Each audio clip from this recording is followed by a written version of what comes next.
মমতা ব্যানার্জি মহাশয়া বলেন রাজ্যের অর্থনৈতিক অবস্থা তলানিতে, হসপিটালে বেড নাই কেন, ভাঙড়ে হসপিটালগুলোকে উন্নত মানের করার যখনই কথা বলি অর্থের দুরবস্থার কথা বলে, সরকারি কর্মচারীদের ডিএর কথা বললে অর্থের দুরবস্থার কথা বলে, স্বাস্থ্য কেন্দ্রের মান উন্নয়নের কথা বললে অর্থের দুরবস্থার কথা বলে, শিক্ষক নিয়োগের কথা বললে অর্থের দুরবস্থার কথা বলে।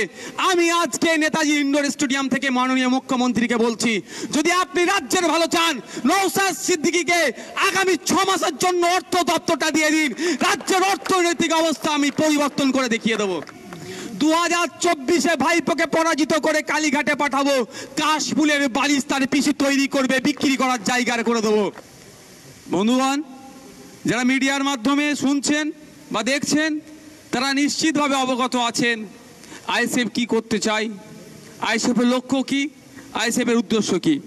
তবে আমি বলি, আজকের দিনে মিডিয়া বন্ধুর মাধ্যমে গ্রামে গঞ্জের থেকে শুরু করে শহরের মানুষের কাছে এটাই পৌঁছে দিতে চাই, আইএসএফ বিকল্প রাজনীতির সন্ধানে আছে। আমি উদাহরণের জন্য একটা বলতে পারি, মাননীয় মমতা ব্যানার্জির স্বপ্নের রং নীল সাদা রং করে দিচ্ছেন। ওনার স্বপ্নের রং হসপিটালগুলো, স্বাস্থ্যকেন্দ্রের সামনে নীল সাদা রং করে দিচ্ছেন, কিন্তু স্বাস্থ্য ব্যবস্থার মান তলানিতে চলে যাচ্ছে। তাই আমরা বলি এখানে যে শুধুমাত্র নীল সাদা রং করলে স্বাস্থ্য ব্যবস্থার উন্নয়ন হয় না, আরও অবনতি ঘটছে। মুখ্যমন্ত্রী নিজে উষ্মা প্রকাশ করেছেন তার স্বাস্থ্যেও নাকি চিকিৎসাতেও গোলমেল হয়েছে। বন্ধুগণ, আমরা দেখছি হসপিটালের সামনেতে কিভাবে দালাল রাজ চলছে। মুখ্যমন্ত্রীও বলছেন দালাল রাজ বন্ধ করতে হবে, কিন্তু বন্ধ করার জন্য নির্দিষ্ট কোনো পলিসি ঠিক মতো আনতে পারছে না। হ্যাঁ, আইএসএফ বিকল্প পলিসির কথা বলছে, কিন্তু শাসক সেটাকে অ্যাকসেপ্ট করছে না। আমাদের আইএসএফের বক্তব্য, হসপিটালগুলোর সামনে ডিসপ্লে বোর্ড লাগিয়ে দেওয়া হোক, সেখানে আইসিইউ কত আছে, আইডিইউ কত আছে, male ward, female ward, general ward কত আছে সেখানে ডিসপ্লে বোর্ডে লাগিয়ে দেওয়া হোক। যে আগে আসবে তার জন্য সেখানে সে first serve come first serve হবে, সে পাবে, কোনো দালাল রাজ এখানে থাকবে না। এই বিকল্পের কথা বলছি। যখন এই বিকল্পের কথা বলছি, কালই এই বিকল্পটা যদি এস্টাবলিশ হয়ে যায়, তাহলে হসপিটালে যে সমস্ত দালাল রাজেরা আছে, যারা দালাল রাজে দালালির টাকা হয়তো কালীঘাটে পৌঁছাবে না, দালাল রাজ বন্ধ হয়ে যাবে, কালীঘাটের হয়তো চুলো ঠিক মতো জ্বলবে না, সেই জন্য আমাদেরকে আটকানোর চেষ্টা করা হচ্ছে। আমরা কি বিকল্পের কথা বলছি? আমরা চিৎকার করে বলছি, বা শুধু আমরা নয়, কলকাতার রাজপথে আজকে 1000 দিনের ওপরে এসএলএসটি থেকে শুরু করে, গ্রুপ ডি থেকে শুরু করে, প্রাইমারি আপার প্রাইমারি থেকে শুরু করে মাদ্রাসা নিয়োগেও যে দুর্নীতি হয়েছে, এই আওয়াজ তুলে বিভিন্ন জায়গায় বিভিন্নভাবে আন্দোলন চলছে। আর মুখ্যমন্ত্রী বা তদ্দল বলে আসছেন যে আমরা সততার প্রতীক, আমরা স্বচ্ছভাবে নিয়োগ করতে চাইছি। আমরা বলি আইএসএফের প্রোগ্রামকে আটকাতে হবে, আইএসএফের প্রোগ্রাম করতে দেওয়া যাবে না। কোটি কোটি টাকা খরচ করে কোর্টে চলে যাচ্ছে, কিন্তু যে আইনি জটিলতা আছে, ভালো কোনো লয়ারকে দিয়ে জটিলতাকে কাটিয়ে যাতে দ্রুত নিয়োগ করা যায়, তার সদিচ্ছা সরকারে দেখতে পাচ্ছি না। উপরন্তু কি দেখছি, কিছু চোর, কিছু চাকরি চোর, কিছু মেধা চোর, যারা তাদেরকে বাঁচাবার জন্য জনগণের ট্যাক্সের কোটি কোটি টাকা দিয়ে তাদেরকে সেভ রাখার জন্য অপচেষ্টা চালাচ্ছে। আমরা অল্টারনেটিভ পলিটিক্সের কথা বলি, বিকল্পের সন্ধানের কথা বলি।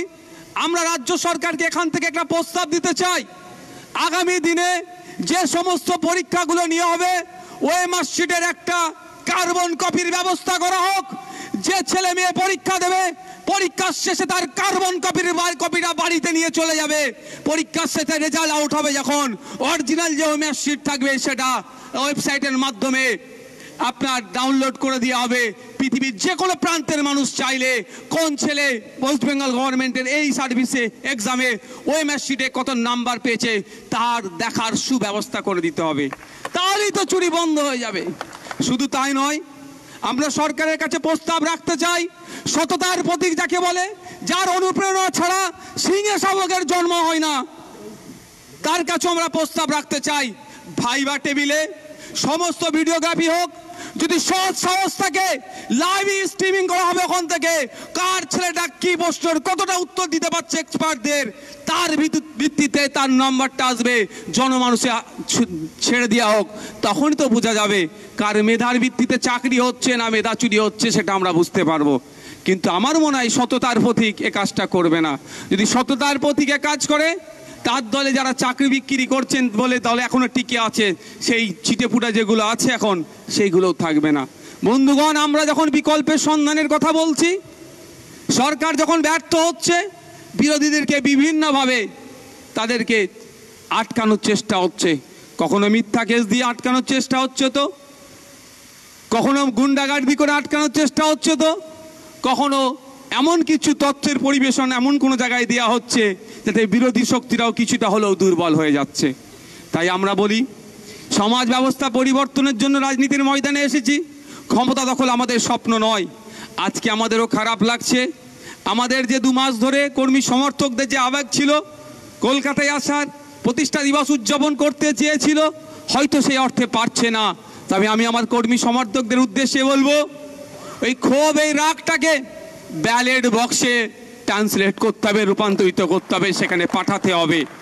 শুধু কর্মী সমর্থক নয়, বুথে বুথে এখন যে 2-10টা তৃণমূলের কর্মী এখনো টিকে আছে, বাকি তো সব শেষ হয়ে গেছে। ওই 2-10টাকেও ভোটও কিভাবে আইএসএফ এর ব্যালট বক্সের মধ্যে আনা যায়, ইভিএম মেশিনে ট্রান্সফার করা যায়, তারও দায়িত্ব নিতে হবে। সাথে সাথে এটা বলে যায়, ভিক্টোরিয়া হাউসের আমরা প্রোগ্রাম করার ইচ্ছে ছিল, আমাদেরকে কোর্ট যে নির্দেশনা দিয়েছে আমরা অক্ষরে অক্ষরে পালন করবার বলেছিলাম, এখন আমরা অক্ষরে অক্ষরে পালন করে যাচ্ছি।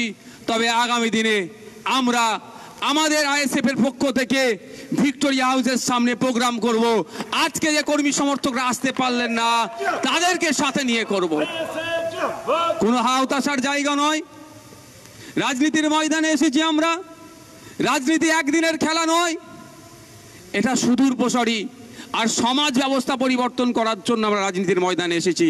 সুতরাং নানা চড়াই উতরাই থাকতেই পারে, প্রয়োজনে আমরা পিঠ পেতে দেবো বলে আমরা অঙ্গীকারবদ্ধ হয়েছি। যেমন একটা আজকের দিনটা আমাদের কাছে কিছুটা হলেও একটু বেদনাদায়ক লাগছে, অবশ্যই আগামী যেটা আসছে সেটা আমাদের কাছে অনেকটাই আরামদায়ক হবে, এটা আমরা দায়িত্ব নিয়ে বলতে পারি। শুধু আমাদের লক্ষ্য যেটা, সে জায়গায় আমাদেরকে স্থির থাকতে হবে। আমাদের লক্ষ্যভ্রষ্ট হলে চলবে না, কারণ অনেক অপশক্তি আমাদের মধ্যে ঢুকে আমাদেরকে লক্ষ্যভ্রষ্ট করার চেষ্টা করবে, তাদের ফাঁদে আমরা পা দেব না। দূরে যারা বন্ধুগণ শুনছেন, তাদের উদ্দেশ্যে আমার একটাই বক্তব্য, পঞ্চায়েত নির্বাচনে যেভাবে গণতন্ত্রকে হত্যা করেছে, তার জবাব দেওয়ার সময় আমি বলেছিলাম 2024 ইভিএম মেশিনের মাধ্যমে। সাথে সাথে শুধু এটুকু অ্যাড করে নেন, আমাদের প্রতিষ্ঠা বার্ষিকীর যে জায়গা ইচ্ছে ছিল, সুকৌশলে সে জায়গা থেকে আমাদেরকে যারা ডিভিশন বেঞ্চে গিয়ে আমাদেরকে বা কোটি কোটি টাকা খরচ করে আমাদের বিরুদ্ধে এজি স্যারের মতো বড় পোস্টকে দাঁড় করিয়ে করেছেন, তাদের বিরুদ্ধে আমরা জবাবটাও ব্যালট বক্সের মাধ্যমেই দেবো, অর্থাৎ ইভিএম এর মাধ্যমেই দেবো, গণতান্ত্রিক প্রক্রিয়াতে আমরা দেব। আমরা বিকল্পের কথা বলি, আমরা কিছু প্রস্তাব রাখি সরকারের কাছে, সরকারকে সেই প্রস্তাবটা গ্রহণ করে জনগণের জন্য বেটার সার্ভিস যাতে প্রোভাইড করে তার কথা বলি। এতেই সরকারের চোখ খুশুল হয়ে যাচ্ছে। আমরা বলি শিক্ষার কথা, আমরা বলি স্বাস্থ্যের কথা, আমরা বলি কর্মসংস্থানের কথা, সরকার বলে দুয়ারে মত, ক্লাব দেব, গ্রাম বোর্ড দেব, টিভি দেব, মস্তি করার জন্য যত রকম আছে হইহুল্লোড় করার জন্য তার সমস্ত ব্যবস্থা করে দেব, কিন্তু চক ডাস্টার দেব না। ভাবতে অবাক লাগছে, 8,500 মতো শিক্ষা প্রতিষ্ঠান বন্ধ হতে চলেছে। এর বিরোধিতা যখন করি তখনই সরকার আমাদেরকে দমিয়ে দেওয়ার চেষ্টা করে। আজকে আমরা ভুলে যাচ্ছি না, প্রেসিডেন্সি ইউনিভার্সিটিকে বিশ্বমানের ইউনিভার্সিটি করার কথা বলেছিল এই মাননীয়া, একটা মেন্টর গ্রুপ তৈরি করেছিল। আজকে সেই মেন্টর গ্রুপের ভূমিকা কি আজকের এই প্রতিষ্ঠা দিবস থেকে আমরাও জানতে চাইছি। আশা করছি মাননীয়ার জবাব দেবে। বিশ্বমানের তো দূরের কথা, NIRF যে র্যাঙ্ক হয়, NIRF র্যাঙ্কেও ন্যাশনাল লেভেলে ইউনিভার্সিটিদের যে, সেখানেও কিন্তু পিছনের দিকে প্রেসিডেন্সি ইউনিভার্সিটিকে আমরা দেখছি শুধুমাত্র ভাষণবাজি করে, মানুষের আবেগকে নিয়ে, মানুষের সেন্টিমেন্টকে নিয়ে এরা টিকে থাকতে চাইছে। যখনই আমরা টু দ্য পয়েন্ট কথা বলছি তখনই আমাদেরকে দমিয়ে দেওয়ার চেষ্টা করছে। আলিয়া ইউনিভার্সিটির কথা আমরা ভুলে যাচ্ছি না। সংখ্যালঘু সমাজের একটা স্বপ্নের প্রতিষ্ঠান। মাননীয় ক্ষমতায় আসার আগে সংখ্যালঘুদের সাচার কমিটিকে সামনে রেখে অনেক বড় বড় স্বপ্ন দেখিয়েছিলেন, একটাও তো বাস্তবায়ন হয়নি। আলিয়া বিশ্ববিদ্যালয়ে আজকে ক্ষমতায় আসার পরে তারও 12 বছর অতিবাহিত হতে যাচ্ছে, এই সরকারের প্রায় 11 বছর অতিবাহিত হতে যাচ্ছে, কিন্তু এখনো পর্যন্ত ন্যাকের টিম ভিজিট করাতে পারলো না। আমরা যারা শুভবুদ্ধি সম্পন্ন মানুষ, শিক্ষানুরাগী মানুষ, আমরা ভালো করেই জানি একটা ইউনিভার্সিটির ন্যাকের টিম ভিজিট না করলে সেই ইউনিভার্সিটির সার্টিফিকেটের দাম কি থাকছে। এ কথাগুলি যখন আমরা বলছি তখনই আইএসএফকে কিভাবে আটকানো যায় তার সমস্ত রকম অপচেষ্টা চালাচ্ছে। আইএসএফকে আটকানোর জন্য যে তৎপরতা মমতা ব্যানার্জি করছেন, তার ভাইপোর নেতৃত্বে হচ্ছে, সেই তৎপরতার সাথে যদি বাংলায় 100 দিনের কাজের যারা করেছেন তাদের টাকার যদি ব্যবস্থা করতো, আনার ব্যবস্থা করতো, তাহলে আমি এই মঞ্চ থেকে তাকে ধন্যবাদ জানাতাম। আমরা ভুলে যাচ্ছি না, সংবিধানের 131 নম্বর ধারায় উল্লেখ আছে, রাজ্য এবং ইউনিয়নের সাথে, স্টেট এবং ইউনিয়নের সাথে কোনো বিষয় যদি মতান্তর দেখা যায় 131 নম্বর ধারা অনুযায়ী সুপ্রিম কোর্টে যেতে পারে। কিন্তু আমরা কি দেখছি, শুধু নাটক হচ্ছে।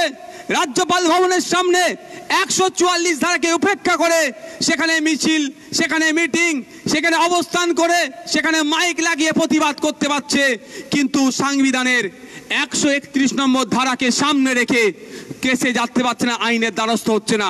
আবার উপরন্ত কি দেখছি, একটা রাজনৈতিক দলের মিটিং মিছিলকে আটকানোর জন্য এজি স্যারের মতো গুরুত্বপূর্ণ পোস্টকে তাদেরকে কাজে লাগানো হচ্ছে। আসল গুড়াই তো গলত। 100 দিনের কাজের টাকা কিভাবে আইনের মাধ্যমে চাইতে যাবে? প্রায় 14.5 লক্ষ ফেক জব কার্ড এরা বানিয়েছে। কাদের নেতৃত্ব হয়েছে? তৃণমূলের নেতৃত্বে হয়েছে। তখন যাদের নেতৃত্বে বানিয়েছে তাদেরকে হয়তো তিহার জেলে রাখতে পারে, সেই জন্য এরা জনমানুষে শুধু নাটক ছাড়া আর কিছু করছে না। তাই বন্ধুগণ, জবাব আমাদেরকে যোগ্য জবাব সময়ে দিতে হবে এবং গণতান্ত্রিক প্রক্রিয়াতে দিতে হবে। কারণ আমাদের দলে ওই তুই বোম বাঁধিস, যে অধ্যাপিকাকে জগ ছুঁড়ে মারে, তাদের প্রশ্রয় নয়। আমাদের দল ছোট হতে পারে, আমাদের দলের কর্মী সমর্থকদের প্রতি এই ভরসা, আমাদের আস্থা আছে যে আমরা গণতন্ত্রকে মান্যতা দিই, গণতান্ত্রিক প্রক্রিয়াতে এর যোগ্য জবাব আগামী দিনে দেব আমরা। আজকে বড় বড় কথা বলছেন মাননীয়া, তিনি ভালো করে জানেন কোন সময় পর্যন্ত গিয়ে চা বাগানে চা পাতা তুলতে হয়, তারপরে গেলে একটা নির্দিষ্ট টাইমের পরে গেলে চা পাতা তুললে সেখানে আইনত অপরাধ হয়ে যাবে বা রীতির বাইরে হয়ে যাবে। 2টো পাতা একটা কুড়ি তুলতে হয়, তিনি এটা ভালো করে জানেন।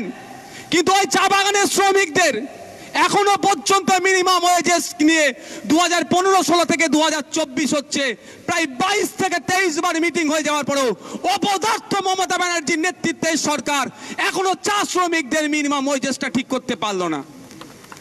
কি সরকার চলছে? এটা সার্কাস চলছে। আমি মাননীয় লেবার ডিপার্টমেন্টের মিনিস্টারকে প্রশ্ন করেছিলাম, আমাদের রাজ্য থেকে ভিন্ন রাজ্যে কাজে গিয়েছে এই ধরনের শ্রমিকের সংখ্যা কত? মাননীয় মন্ত্রী বলেছিলেন আমার এখন জানা নাই, আমাকে লিখিত উত্তর দেবে। কিন্তু দুঃখের বিষয়, বছর পার হয়ে যাচ্ছে, নতুন বছরে পদার্পণ করলাম, এখনো পর্যন্ত কোনো লিখিত উত্তর পেলাম না। আমার তো মনে হয় এই ডেটাটুকু পর্যন্ত মমতা ব্যানার্জির শাসন আমলে অপদার্থ মন্ত্রীর কাছে হয়তো নাই, এরা দপ্তর চালাচ্ছে।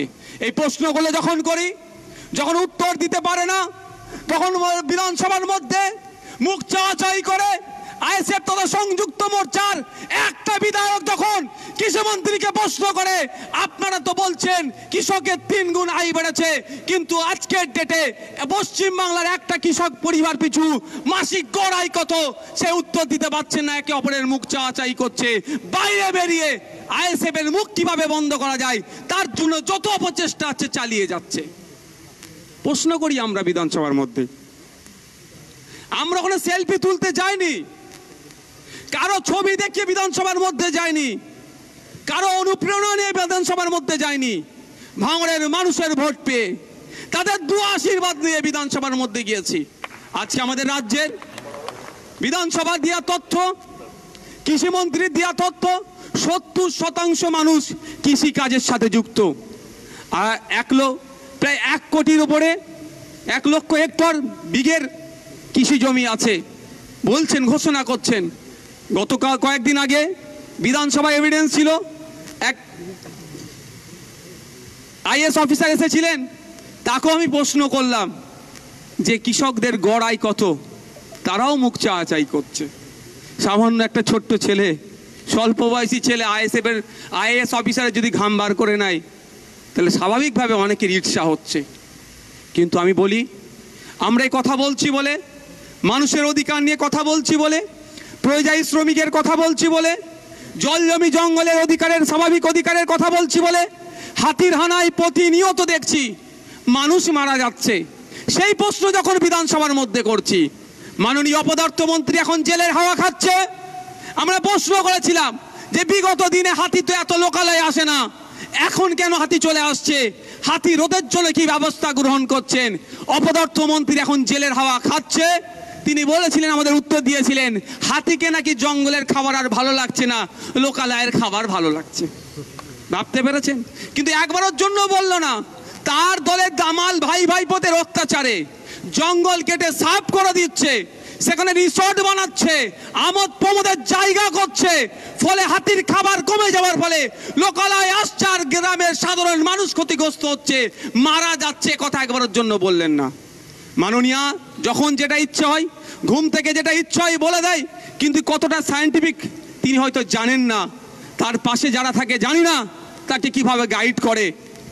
যদি আমাদের এখানে লক্ষ্মীদাকে সাথে নিত, অন্তত কিছু ভালো গাইড করতেন, যে জল জমি জঙ্গলের অধিকারটা বুঝিয়ে দিতেন, সেটাও তো নেবে না। কিভাবে নেবে? দলে জয়েন্ট করো, বুদ্ধি নেওয়ার জন্য নেবে না।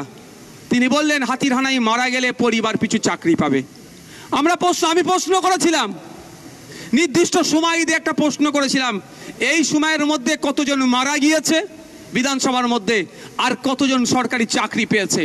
কিন্তু দুঃখের বিষয়, মাননীয় ঘোষণা করে দিয়েছেন, কিন্তু চাকরির সংখ্যা, যেই সংখ্যায় মারা গিয়েছে সেই সংখ্যা এখনো চাকরি দেয়নি। যখনই বলা হচ্ছে কবে হবে, একটা সুন্দর এরা বাক্য এদের মুখস্থ করে রেখে দিয়েছে যে প্রসেসে আছে, হয়ে যাবে। এটা 2011 সালের পর থেকে এই প্রসেসে আজ হয়ে যাবে, বিভিন্ন বিষয়গুলো দেখছি আজও হয়ে যাচ্ছে। তাই বন্ধুগণ, আমরা মানুষের অধিকার নিয়ে কথা বলি, এই মানুষের অধিকার নিয়ে কথা বলার জন্যই আমাদের প্রতি এত অত্যাচার নেমে আসছে। বিজেপি সারা রাজ্যে সভা সমাবেশ করছে, সেই অর্থে তাদের বিরোধিতা করতে দেখতে পাচ্ছি না। সিপিএম করছে, কংগ্রেস করছে, বিভিন্ন রাজনৈতিক দল করছে, আজকে এসইউসিআই করছে, তাই সেই অর্থে কারো বিরোধিতা দেখতে পাচ্ছি না। আর আইএসএফ করলেই যত বিরোধিতা হচ্ছে।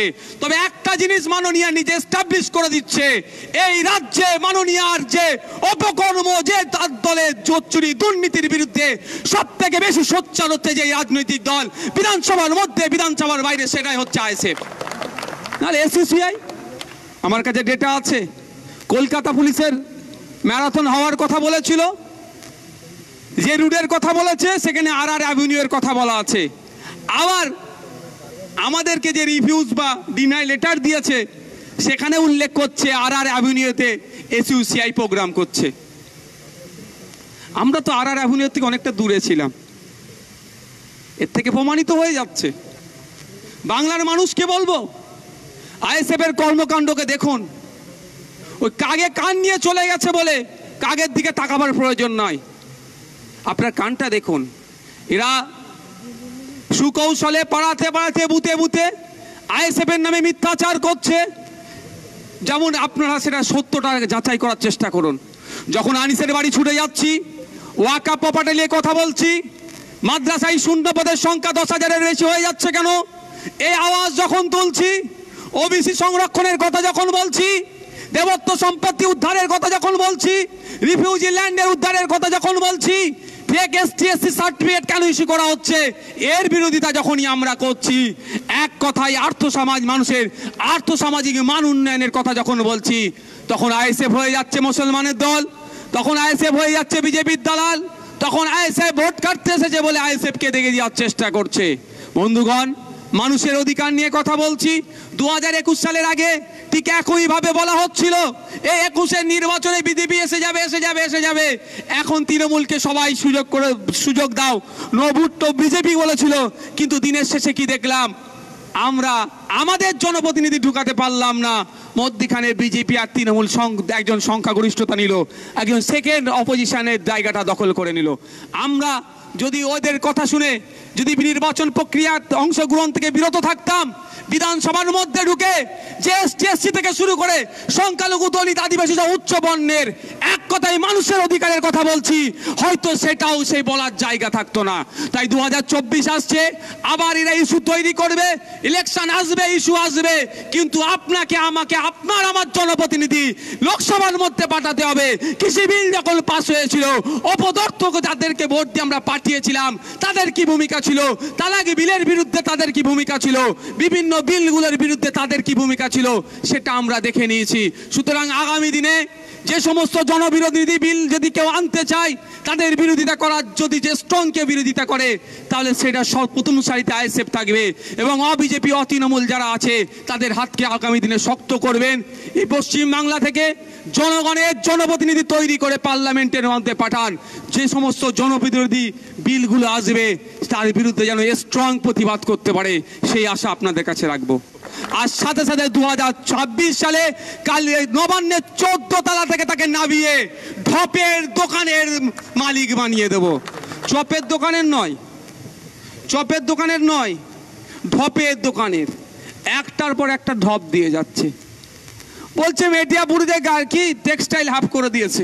আমার মেটিয়াপুরিতে কিছু উস্তাকার বন্ধুদের সাথে যোগাযোগ আছে, আমি ফোন লাগিয়েছি, হয়তো নতুন করে কিছু উদ্বোধন করলো নাকি।